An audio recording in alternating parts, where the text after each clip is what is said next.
की जीवन लीला समाप्त हुई। घटना ऐसी कठोर थी जो किसी को भी बर्दाश्त और उसकी कल्पना करना भी बहुत दुर्भर हो रहा है। और इसलिए हम सब लोग जहां इस घटना का पुरजोर निंदा करते हैं, वहीं हम यह भी बताना चाहते हैं कि हमारी संवेदनशील सरकार के गृह मंत्री घटना दोपहर की है और शाम 5 बजे वो जम्मू कश्मीर के श्रीनगर में पहुंच चुके थे। और साथ ही साथ हमारे प्रधानमंत्री जो सऊदी अरेबिया में थे, उन्होंने अपना विजिट को कट शॉर्ट करके रात को ही वहां से चल करके प्रातः वो यहाँ आकर के उन्होंने कैबिनेट कमेटी फॉर सिक्योरिटी और उसकी डिटेल्स की वर्कआउट करने के लिए 23 तारीख को बैठक की। ये सिर्फ मैं इसलिए उद्धृत कर रहा हूं कि मैं ये बताना चाहता हूं कि यह सरकार संवेदनशील सेंसिटिव गवर्नमेंट है और उसी तरीके से उसकी सारी स्ट्रैटेजी प्लानिंग आगे किस तरीके से उसको किस तरीके से हम एक्शन में आना है, इस सब चीज की बारीकियों की चर्चा हम कर रहे थे। जब ये चर्चा के बहुत से विस्तृत विषयों के बारे में कल प्रधानमंत्री जी ने बहुत विस्तार से लोकसभा के अंदर रखा है, जो सारे देश ने सुना है और सारे देश ने जाना है। कल गृह मंत्री ने भी बहुत से आयामों पर प्रकाश डाला है और विदेश मंत्री जी ने भी आज उसके बहुत से पक्षों के बारे में चर्चा की है, इसलिए मैं उसको रिपीट नहीं करूंगा। वो उस विभाग के मंत्री होने के नाते जिम्मेवार तरीके से देश के सामने इस संसद के माध्यम से उन्होंने रखा है। लेकिन मैं एक बात जरूर बताना चाहता हूं और वो एक सीरियस थॉट के साथ हमको लेना चाहिए। यह जरूर है कि सारी घटना में जो रोल हमारे जांबाज फौज ने किया, जो रोल हमारी पुलिस ने किया, जो रोल हमारी आर्मी ने किया, उसको देश नमन होकर के उनके प्रति आदर के साथ। लेकिन मैं इस हाउस के माध्यम से देश को यह बताना चाहता हूं कि पॉलिटिकल लीडरशिप बहुत महत्वपूर्ण होती है, क्योंकि फौज को आदेश पॉलिटिकल लीडरशिप देती है। और इसलिए there is a difference between a responsible government, a responsive government, a sensitive government, a proactive government and a government which responds according to the need of the hour। और एक दूसरी government भी होती है, क्योंकि पॉलिटिकल लीडरशिप का सवाल होता है उपसभापति जी, जिसे हम इनएक्टिव गवर्नमेंट कहते हैं, ल्यूकवार्म एटीट्यूड वाले गवर्नमेंट कहते हैं, non reactive non responsive government कहते हैं। और इस अंतर को समझने के लिए सिर्फ पहलगाम की एक घटना को आइसोलेशन में देखने से शायद हम देश के साथ और इस नैरेटिव के साथ हम अन्याय करेंगे। हमको इसको संपूर्णता में देखना पड़ेगा, और संपूर्णता में देखना पड़ेगा तो इसको 2 फेजेस में देखना पड़ेगा। एक फेज है from 2004 to 2014, one type of set of leadership, और एक फेज है फ्रॉम 2014 टू 2025। हमको इस 2 फेजेस में इसको समझने की जरूरत है, क्योंकि आपने कहा था कि पहलगाम पर चर्चा हो, मैं इसकी डिटेल में आपके साथ चर्चा करना चाहता हूं। मैं बताना चाहता हूं कि अगर हम बात करें 2004 से 2014, मैं 2014 से 2025 के बारे में बाद में आएंगे, क्योंकि ब्लैक पिक्चर दिखाने से व्हाइट पिक्चर समझ में आती है। अमावस्या को दिखाने से ही पूर्णमासी का समझ में आता है।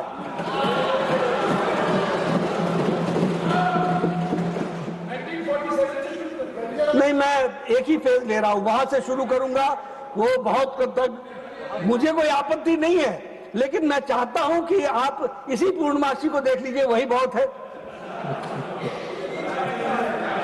देखिए, श्रमजीवी श्रमजीवी एक्सप्रेस में जौनपुर में 2005 में हरकत उल जिहाद ने बम ब्लास्ट किया, 14 लोग मारे गए, 62 लोग हताहत हुए, कोई एक्शन नहीं लिया गया। No action was taken. Let this be on record. जो लोग हमसे आज पूछ रहे हैं पहलगाम का क्या हुआ, पहलगाम का क्या हुआ, वो पूछने के पहले अपने गिरबान में जरूर झांक करके देखें कि उन्होंने कब क्या किया।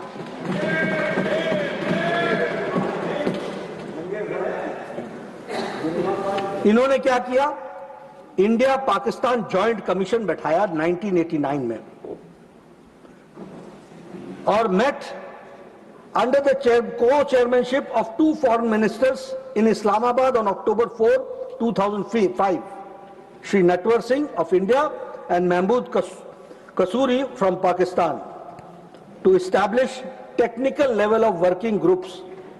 Technical level of working groups. किस पर? Not on terrorism, on agriculture, on education, on information, on telecommunication, on environment and on tourism. ये है आपका joint action group. This is how you react. This is how you react to terrorism. ये है आपका reaction towards terrorism.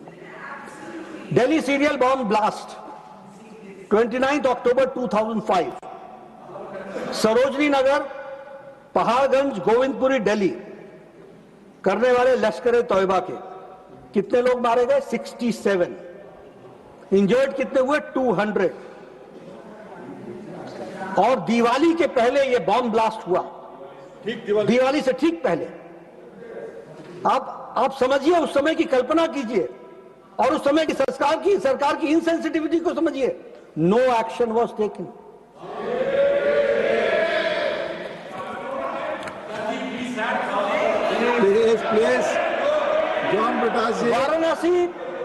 Varanasi bomb blast, March 7, 2006, Sankat Mochan temple, Varanasi cantonment और railway station पर attack किया हरकत उल जिहाद ने।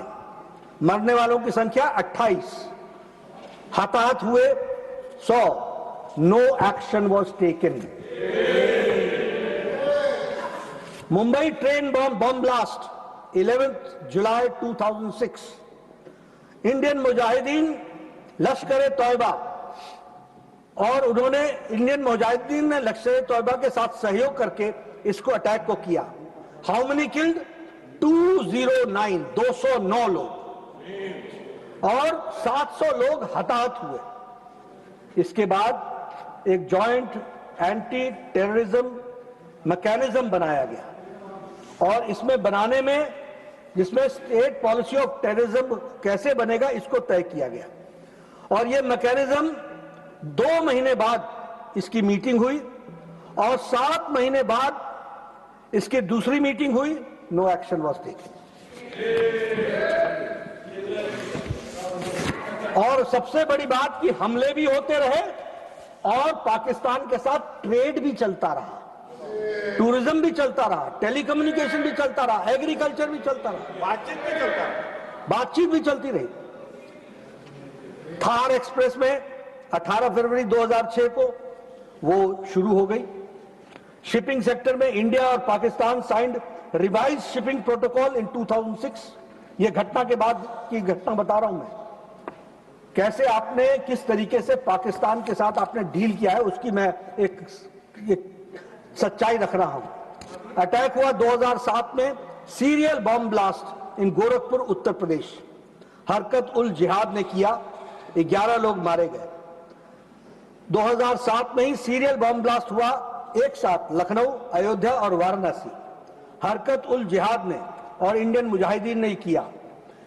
उसी तरीके से 1 अक्टूबर 2007 को आपने, ये 2007 की घटना के बाद आपने दोनों साइड से वाघा बॉर्डर और अटारी बॉर्डर से आपने गुड्स कैरियर्स को जाने की परमिशन दे दी। ये बोनस में दिया। एयर सर्विसेज की एग्रीमेंट को इंडिया और पाकिस्तान ने साइन किया। 12 फ्लाइट्स को 28 फ्लाइट्स में कन्वर्ट किया। आप सिर्फ अपीज करते रहे और कहीं भी टेरर के नाम पर आपने प्रेशर नहीं पाकिस्तान पर दिया। ये मैं इसलिए आपको ये याद दिलाना चाह रहा हूं क्योंकि आपको पूर्णमासी तब समझ में आएगी जब आप अमावस्या के दिनों को जानेंगे कि आज मोदी जी की गवर्नमेंट ने क्या क्या किया है, किस तरीके से एक्शन लिया है, इस बात को समझेंगे। 31 दिसंबर 2008 को रामपुर में सीआरपीएफ के कैंप पर हमला हुआ। वहां एक शहाबुद्दीन नाम का एक आतंकी जो पकड़ा गया था, लाइफ कन्विक्ट था, उसको उत्तर प्रदेश की सरकार ने छुड़ाने के लिए तय किया और छुड़ाने के ऑर्डर दिए। इलाहाबाद हाई कोर्ट ने मना किया, you can't do it. Appeasement की हद कहां तक पहुंच गई ये भी हमको समझ लेना चाहिए। जयपुर का बॉम्ब ब्लास्ट 13 मई 2008, place of attack multiple locations in Jaipur, Indian Mujahideen इसमें इन्वॉल्व थी। 71 people were killed and 185 injured। और इसके बाद क्या हुआ 2008 में, इंडिया और Pakistan agreed on a set of specific Kashmir specific confidence building measures।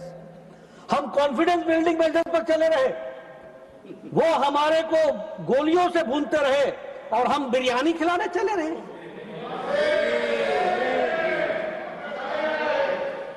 इन्होंने क्या किया उसके बाद, triple entry permit to cross LOC इसकी इजाजत दी। This has happened after this Jaipur incident. Simplification of the procedures of getting the permit which takes at least 2 years, otherwise वो 2 years लगता है, उसको सिंप्लीफाई किया।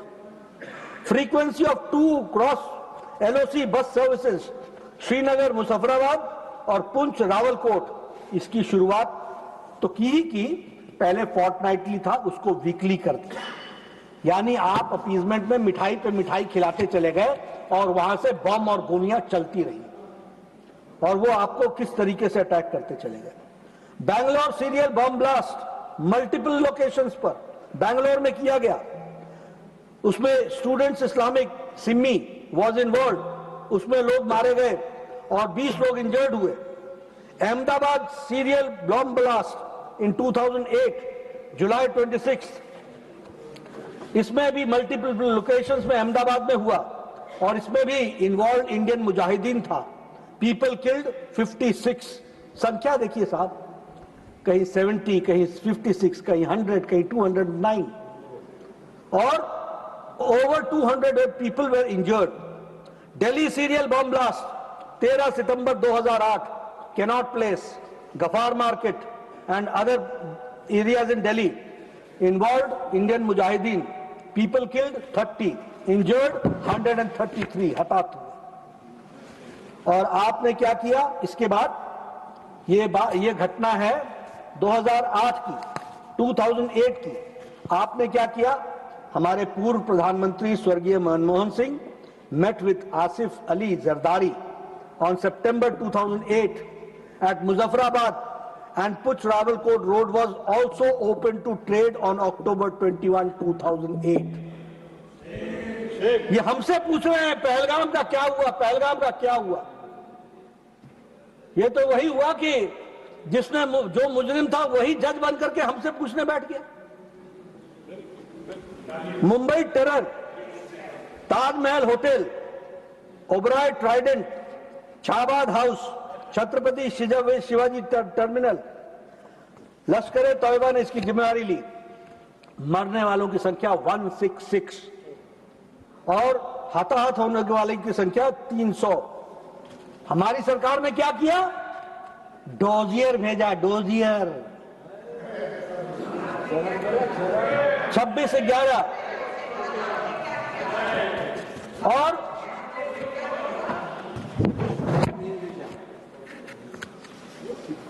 और सीनियर मोस्ट ऑफिशियल्स ने क्या उत्तर दिया, what was there, it is on record that the then senior most, जिसके बारे में आदरणीय विदेश मंत्री जी ने उस स्टेटमेंट को पढ़ा है, मैं उसका ऑब्जर्वेशन बता रहा हूं। It is on record that the senior most officials of the government, whether the foreign secretary और the NSA, took this decision not to hit back Pakistan,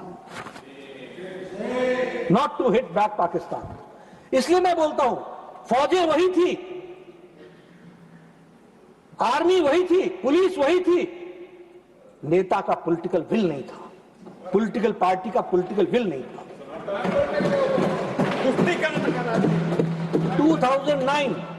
2009 Russia में शांघाई कोऑपरेशन ऑर्गेनाइजेशन की dialogue शुरुआत हुई।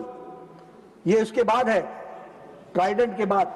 और हमारे विदेश मंत्री जी ने इससे पहले स्टेटमेंट में बताया है कि 2009 में 2008 में घटना घटी थी, 3 महीने बाद 2009 के जनवरी फरवरी में शायद ब्रिक्स में जिक्र तक नहीं हुआ इतने बड़े अटैक का।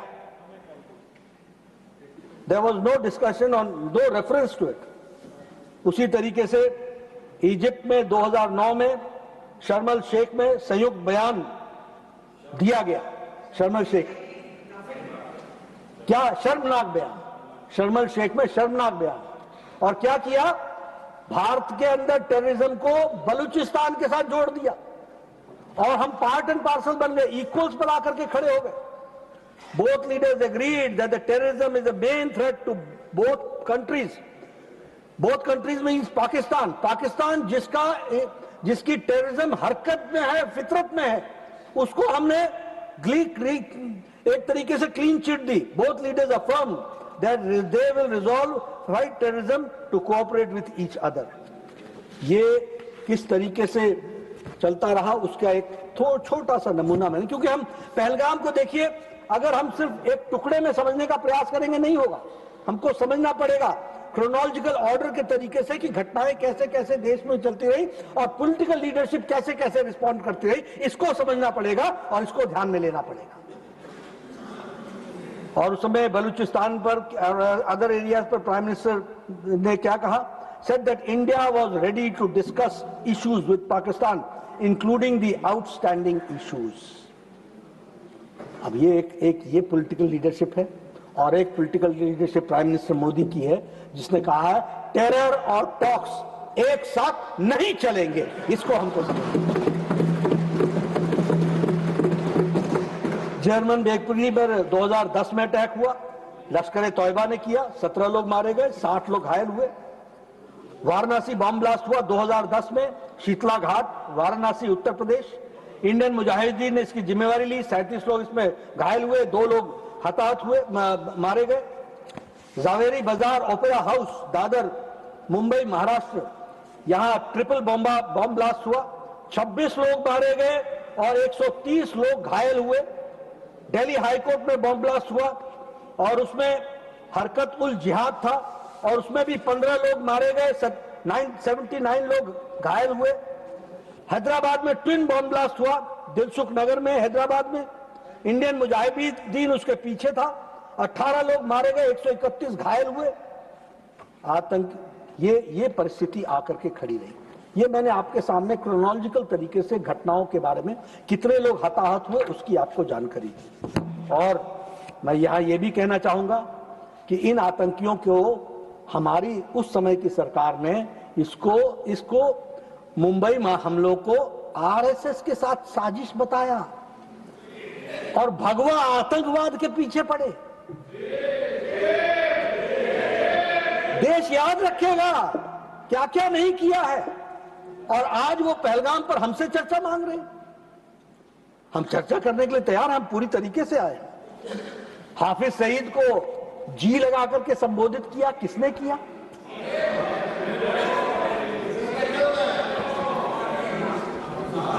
हमारे पूर्व रक्षा मंत्री, उनका स्टेटमेंट पढ़ता हूं हाउस के अंदर। India has a policy for many years that the best defence is not to develop the borders, not to develop the borders. An undeveloped border is a safer than the developed border.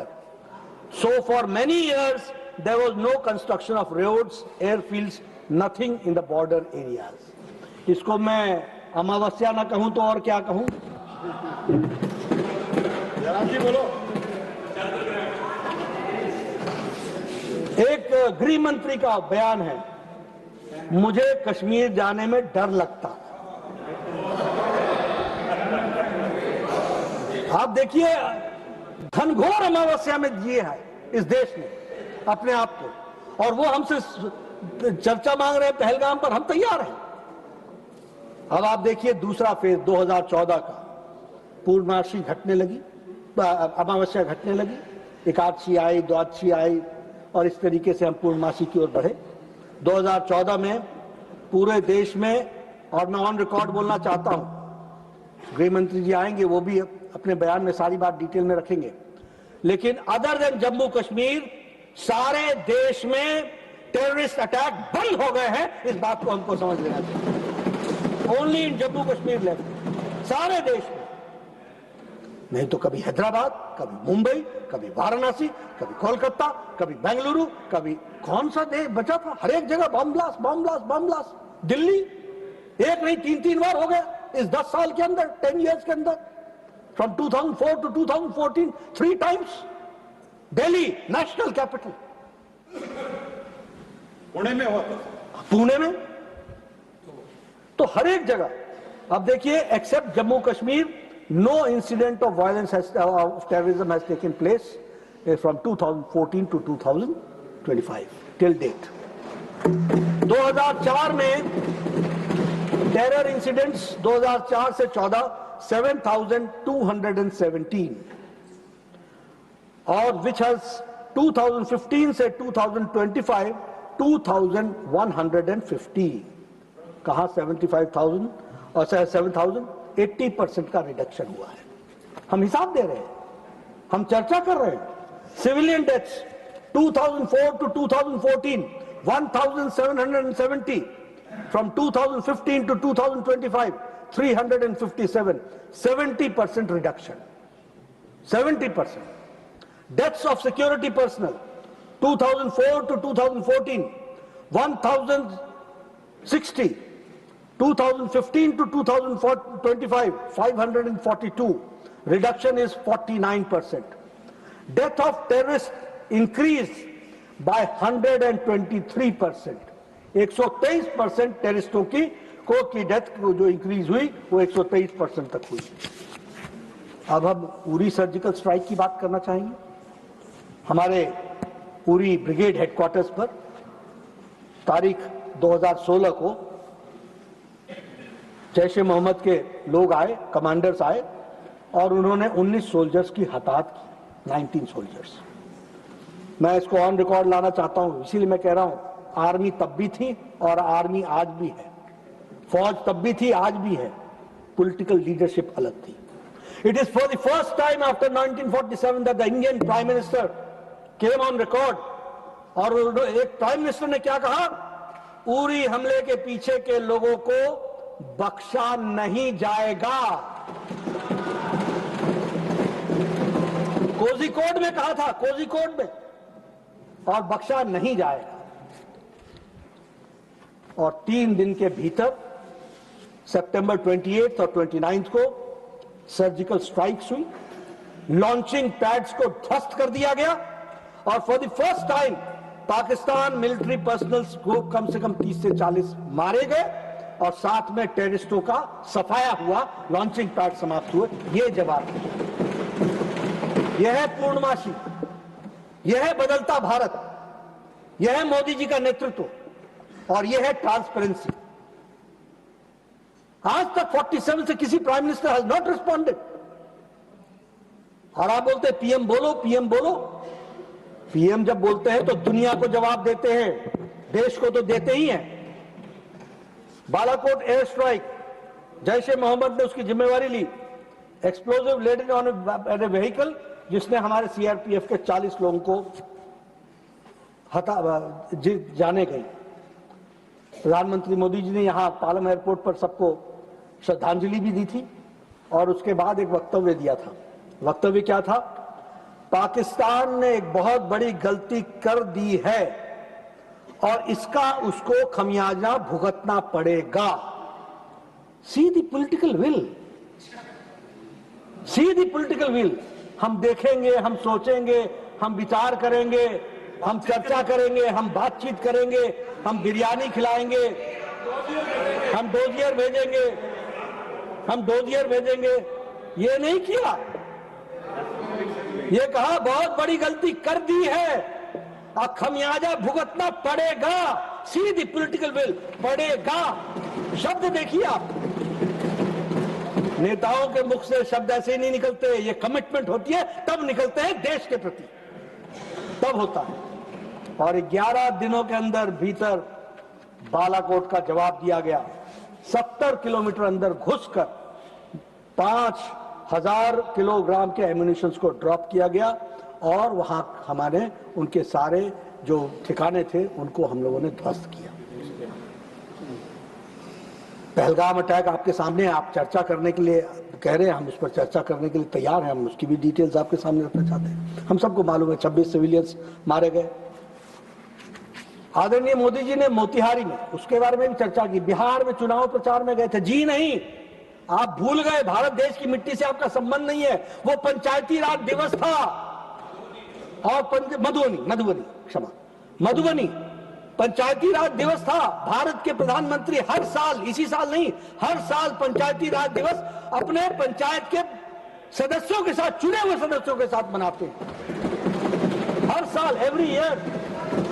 और वो वहां गए थे और उन्होंने वहां पर कहा था, और वो भी देखिए शब्द, देखिए नेता के शब्दों में conceptually how clarity it was, कि तुमको कल्पना से बड़ी सजा मिलेगी, जो तुमने सोचा भी नहीं होगा वो सजा तुमको मिलेगी। और आपको मालूम है, हम सबको मालूम है कि 13 दिनों के अंदर भीतर जवाब दिया गया। ऑपरेशन सिंदूर, हमने टेरर इंफ्रास्ट्रक्चर को हिट किया, मेजर्ड था, नॉन एस्केलेटरी था। हम 300 किलोमीटर अंदर गए, पाकिस्तान के एयरबेस में वहां पर प्रिसिशन के साथ एक्यूरेसी की, कोई सिविलियन हताहत नहीं हुआ और कोई उस वहां पर मौजूद टेररिस्ट बचा नहीं। और जैसा कि हमारे विदेश मंत्री जी ने अपने वक्तव्य में बताया कि YouTube खोल लीजिएगा, रात को समय मिलेगा तो खोल लीजिएगा और उसमें देखिएगा कि किस तरीके से पाकिस्तान की आर्मी टेररिस्टों के जनाजे में शामिल हुई है और कितने YouTube में पोस्ट हैं और कितने लोग मारे गए, उसका अंदाजा आपको YouTube से मिल जाएगा। और उसी तरीके से 9 सुरक्षा बलों ने 9 मिसाइल से आतंकी ठिकानों को नस्तो नाबूद किया। जैश ए मोहम्मद, लश्कर तैयबा के कमांड, उसके सेंटर को नस्तो नाबूद किया। और उसी तरीके से हमारे जैश ए मोहम्मद, लश्कर तैयबा और हिजबुल मुजाहिदीन, इन तीनों के ठिकानों को नष्ट किया गया। भागलपुर, मरकज तैयबा, नौरोवाल, सियालकोट, बरनाला, इन सबको ध्वस्त किया गया। कोटली, मुजफ्फराबाद, 22 मिनट में अप्रैल 22 का बदला ले लिया। इस बात को भी हमको नेवर इन द हिस्ट्री, कभी भी, ऑन रिकॉर्ड बोल रहा हूं, कभी भी किसी भी सरकार ने इस तरीके से पाकिस्तान को जवाब नहीं दिया जो ऑपरेशन सिंदूर के बाद प्रधानमंत्री ने 22 मिनट के अंदर। और हम देखते हैं कि इस अटैक के बाद उन्होंने हमारे लगभग 1000 के आसपास उन्होंने ड्रोन्स और मिसाइल्स हमारे ऊपर छोड़े, 1000 के आसपास। और ये भारत के फौज को मैं सलाम करता हूं कि एक भी सिविलियन हताहत नहीं हुआ और हमने सारे के सारे नस्तोनाबूद किए उनका। लेकिन हमने उनकी हवाई सुरक्षा प्रणालियों को निष्क्रिय कर दिया, सैन्य संपत्तियों को नष्ट किया और 11 एयर बेसिस को उसको हम लोगों ने डैमेज कर दिया। Pasrur, Arifwala, Chaklala, Rafiqui, Murid airport, Sukkur airport, Rahim Yar Khan airport, Chunian airport, Sargodha airport, Bholari airport. और ये सब कोई 200 किलोमीटर है, कोई 270 किलोमीटर है, कोई 140 किलोमीटर है, कोई 297 किलोमीटर है। आप देखिए आज इंडिया की सैन्य शक्ति का सदुपयोग करते हुए और उनके जाबाज लोगों को पूरी छूट देने के कारण, और ये पॉलिटिकल लीडरशिप नरेंद्र मोदी जी ने दिया, जिसके कारण आज उनके 11 बेस को ध्वस्त कर दिया और उसको 5 साल कम से कम एयर बेस को पीछे। जैकोबाबाद जो 300 किलोमीटर पाकिस्तान के अंदर है, बॉर्डर से, LOC से। तो इस तरीके से 9-10 मई को एक ऐतिहासिक रात को जो एंगेजमेंट्स किया वो हम सबके सामने है। यही नहीं, एक तरफ आप उनके साथ ट्रीटी कर रहे थे, ट्रेड एग्रीमेंट कर रहे थे, प्रधानमंत्री मोदी जी ने क्या किया? Indus water treaty 1960 was held in abeyance. मुझे एक बात की बहुत दुख होता है कि इधर से प्रधानमंत्री जी कोई एक्शन लेते हैं और आप उधर से पूछ रहे हैं इसको लागू कैसे करोगे? आपको लागू उसकी चिंता ज्यादा होती है, इसकी चिंता नहीं होती है कि पॉलिटिकल विल देखो कि इसको करने का निर्णय लिया गया। अब ऐसे कहना नहीं चाहिए, वॉर को हम किसी शादी से नहीं जोड़ देते, लेकिन कई बार क्या होता है कि कोई अच्छा काम हो रहा हो तो मामा रूस जाता है। तो मुझे कभी मामा खुश दिखाई नहीं। अब मैं इतनी सारी बातें बोल रहा हूं, ये बात बीजेपी की है कि भारत देश की है? बोलिए, भारत देश की है कि बीजेपी की है? इधर से भी बोलिए ना, किसकी है? अगर भारत देश की है तो ऐसे ऐसे थपथपा क्यों नहीं देते हो?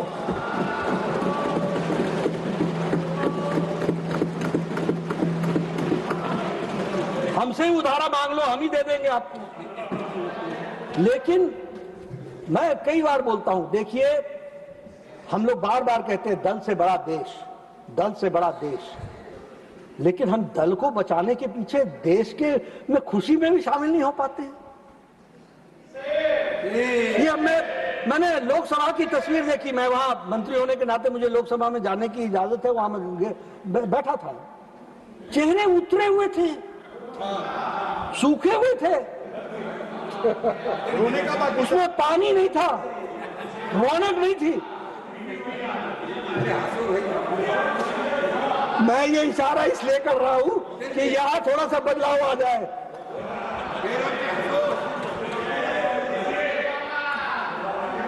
प्लीज प्लीज, हमने 1960 का इंडस वैली ट्रीटी को एबेंस में डाल दिया, इंटीग्रेटेड चेक पोस्ट अटारी बंद कर दिया, पाकिस्तान नेशनल्स को permission travel India SAARC visa exemption बंद कर दिया, डिफेंस, मिलिट्री और नेवल एयर एडवाइजर्स को यहां पर्सन नॉन ग्राटा घोषित करके उनको पाकिस्तान वापस भेजा, और इंटरनेशनल कम्युनिटी को हम लोगों ने पूरा का पूरा इन्फॉर्म किया, और हमने साफ कहा कि क्रॉस बॉर्डर टेररिज्म बर्दाश्त नहीं होगा, terror is to disrupt J and K economy, right to defence हमने किया। और इस तरीके से तो पुलवामा के बाद भारत सरकार ने मेजर्स अगेंस्ट पाकिस्तान लिए। Closed means closed, chapter is closed. और अभी विदेश मंत्री जी ने बताया कि पानी और खून एक साथ नहीं बहेगा, टेरर और टॉक्स एक साथ नहीं होगा। और कितने, आज तक किसी प्रधानमंत्री ने नहीं कहा है, आज तक नहीं कहा है। प्रधानमंत्री मोदी जी ने कहा न्यूक्लियर पावर की धमकी देना, गीदड़ भभकी बंद करो। और मैं आज आपको बता रहा हूं, आप प्रधानमंत्री मोदी जी के शब्दों को, बयान को बहुत गौर से देखिए। उन्होंने दुनिया को स्पष्ट कर दिया है कि टेरर करने वाला और टेरर को संरक्षण देने वाला, दोनों में कोई अंतर नहीं रहने वाला है। हम अंतर नहीं मानते। तो इसलिए अब अगर मैं कश्मीर के ऊपर आ जाऊं, कश्मीर में क्या बदलाव आया धारा 370 समाप्त होने के बाद? वहां स्टोन पेल्टिंग के इंसिडेंट्स जो 4 साल में 2010 से 2014 में 2654 थे, आज 0 है, 0। Last 3 years 0। आर्टिकल उसी तरीके से वैली लगभग साल में 132 दिन बंद रहती थी, आज पिछले 3 सालों से एक भी दिन वैली बंद नहीं हुई है, एक भी दिन वैली बंद। अब आपको परिवर्तन न दिखे तो मैं क्या करूं? अब मामा रूस जाए तो मैं क्या करूं? तो आपको परिवर्तन दिख नहीं रहा है। उसी तरीके से आज लोकल टेररिज्म समाप्त हो गया है। अब ये फॉरेन इन्वेडेड टेररिस्ट ही रहे हैं, ये छोटी घटना नहीं है, और मैं ऑन रिकॉर्ड कह रहा हूं। उसी तरीके से अब life of a terrorist average is 7 days। 7 दिन के अंदर टेररिस्ट नस्तो नाबूद हो रहा है, और ये 0 टॉलरेंस का नतीजा है। आप लोगों ने अभी तक मैंने सुना नहीं, कल से आपके जवान उस बारे में चुप है, नहीं तो आप एक बात बहुत कहते थे। और हमारे आदरणीय leader of the opposition Mallikarjun खड़गे जी ने 21 तारीख को कहा, जिन लोगों ने अटैक किया वो कहां हैं, उनका क्या हुआ? वो उनका जमी दोष हो गया, पाकिस्तान का ही वो समाप्त हो गए। ऑपरेशन महादेव वो अपने आप में, और टीम इंडिया, मैं बधाई दूंगा प्रधानमंत्री मोदी जी को और मैं धन्यवाद दूंगा सभी पार्टियों को जिन्होंने सहयोग करके टीम इंडिया के रूप में 32 देशों में अपना डेलीगेशन गया। देश के सामने अपनी बात बहुत अच्छे तरीके से रखी गई और देश के सामने यह स्पष्ट हुआ कि हम टेरर को कभी बर्दाश्त नहीं करेंगे। एक वॉइस में गया। मैं विपक्ष के सभी दलों का बहुत बहुत धन्यवाद करता हूं कि वो एक टीम स्पिरिट में हम सब लोगों ने सोचा। लेकिन एक नैरेटिव सेट किया जा रहा है, कोई देश साथ नहीं आया, कोई देश साथ नहीं आया, कोई देश साथ नहीं आया।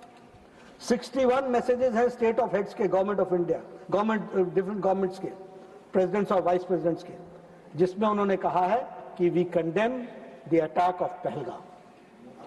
35 मैसेजेस हैं फॉरेन मिनिस्टर्स के, 38 मैसेजेस हैं पार्लियामेंटेरियंस के और फॉर्मर हेड्स के, और 43 मैसेजेस हैं डिप्लोमेटिक मिशंस के। यूनाइटेड नेशन सिक्योरिटी काउंसिल ने पहलगाम अटैक को, टेरर को कंडेम किया है, क्वाड ने कंडेम किया है, ब्रिक्स ने कंडेम किया है, सेंट्रल एशिया एशियन कंट्रीज ने कंडेम किया है, इंडियन ओशन रिम एसोसिएशन ने कंडेम किया है, प्रेसिडेंट ऑफ प्रेगवे ने किया द यूरोपियन यूनियन, फ्रांस और जर्मनी ने कंडेम किया है। एक मैं खाली बताना चाहूंगा कि जो हमारे chair of urban warfare studies John Spencer हैं, उन्होंने मॉडर्न वॉर इंस्टीट्यूट में भारत की तारीफ करते हुए कहा, India's growing defence self reliance from 32% of the army's ammunition needs met domestically in 2014 is now being met by 88% in 2024. From missiles like BrahMos, Pinaka to radars and artillery systems, Indian-made equipment proved itself in live combat. That's not just a national achievement. It's a model of military readiness of any nation. ये आज बदलते भारत की तस्वीर है। विश्व ने देश के अदम्य साहस को स्वीकार भी किया है, विश्व के लोगों ने इस बात को बड़े स्पष्ट शब्दों में कहा है। लेकिन हमारे यहाँ फिर भी कुछ लोग सरेंडर कर गए ऐसी बातों को और ऐसी भाषा को बोलते हैं। पूछता कौन है? ये वो पूछते हैं जिन्होंने पाकिस्तान ऑक्यूपाइड कश्मीर के क्रिएटर जो हैं, वो हमको पूछते हैं कि सरेंडर किया।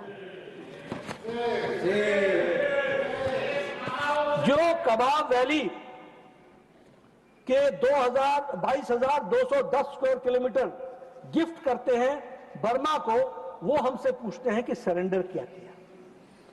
जो लोग India's rights in Tibet and accepting China's annexation, वो हमसे पूछते हैं कि सरेंडर क्या हुआ। ये कबाब वैली को कर देंगे, हाँ ऑथेंटिकेट करो। Please I will authenticate, sir. I will authenticate, sir. Authenticate करें। Please. I will authenticate. Please. Sir, I will authenticate, sir. Please, आप बोले। And I will put on record. Please. Whatever I have said and whatever you have asked to authenticate, I have authenticated it. It is on the table of the House. It's a record of the September 1958, Berubari, a small region, Jalpaiguri district, West Bengal, transferred to East Pakistan. Jawaharlal Nehru and Firoz Khan, Nehru-Noon agreement handed over the Indian land. This is called surrender. This is called surrender. John British ji, Aksai Chin. no comment. Aksai Chin. बैठ कर हमारे prime minister साहब ने कहा, not even a blade of grass grows there. Nehru ji ने और महावीर त्यागी जी ने कहा कि my head there is not even a single blade of hair. Does that mean that it is of no use for mister Nehru, yours and mine? ये on record है, लेकिन surrender. और देखिए सबसे मजेदार बात, हमने इस सदन में शिमला 1971 वॉर में पाकिस्तान का विभाजन के लिए एक स्वर से श्रीमती इंदिरा गांधी को, देन प्राइम मिनिस्टर को, हम लोगों ने बधाई दी थी और एक बहुत बड़ा काम हुआ था कहा था। लेकिन 1972 का शिमला एग्रीमेंट 93,000 प्रिजनर छोड़ दिए और उसके साथ साथ आई डोंट रिमेंबर, लेकिन 13,000 स्क्वायर किलोमीटर्स का 15,000 स्क्वायर किलोमीटर्स की जमीन जो हमारे कब्जे में थी वो भी दे दी और हमसे पूछते हैं सरेंडर। मैं एक ही बात कहना चाहूंगा कि ये इंफॉर्मेशन वॉर में का हवाला देकर ये फॉरेन से जो पेडल्ड नैरेटिव है, इसको, इस हाउस को एक स्वर से इसका विरोध करना चाहिए और देश ने जिस तरीके से सबके सहयोग से मोदी जी ने जो दुनिया में संदेश दिया है उसको आगे बढ़ाना चाहिए, ये मैं कहना चाहूंगा। सभापति महोदय, मैं आपका ज्यादा समय न लेता हुआ मैं एक ही बात अंत में कहूंगा कि यह देश का सवाल है, विपक्ष को भी इसमें अपने आप को शामिल करना चाहिए और हंसते हंसते करना चाहिए। थोड़ी सी हंसी कम हो तो मुझसे उधार ले लेनी चाहिए, लेकिन हंसते हंसते खुशी खुशी इसका हमको एक स्वर से इसका स्वागत भी करना चाहिए और देश मोदी जी के नेतृत्व में सक्षम है, सुदृढ़ है, सिक्योर्ड है और आगे बढ़ने के लिए तैयार है, छलांग लगाने के लिए तैयार है। बहुत बहुत धन्यवाद। माननीय सतनाम सिंह संधू, माननीय सतनाम सिंह संधू।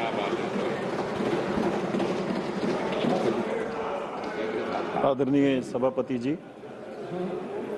बहुत बहुत धन्यवाद। आपने मुझे इस बहुत ही संवेदनशील और महत्वपूर्ण विषय। स्वास्थ्य मंत्री और बीजेपी के राष्ट्रीय अध्यक्ष जेपी नड्डा में कांग्रेस को और विपक्ष को आड़े हाथों लेते हुए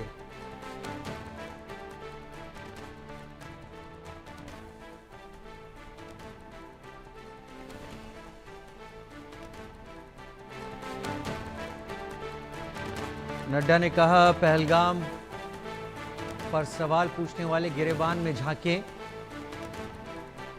कांग्रेस सिर्फ तुष्टीकरण किया करती है। कांग्रेस का पिछला इतिहास बताया, मुजरिम जज बनकर हमसे पूछ रहा है कि हमने क्या किया। उन्होंने 1971 में जमीन पर जीती गई जंग को कागजों पे हारने का उदाहरण बताया।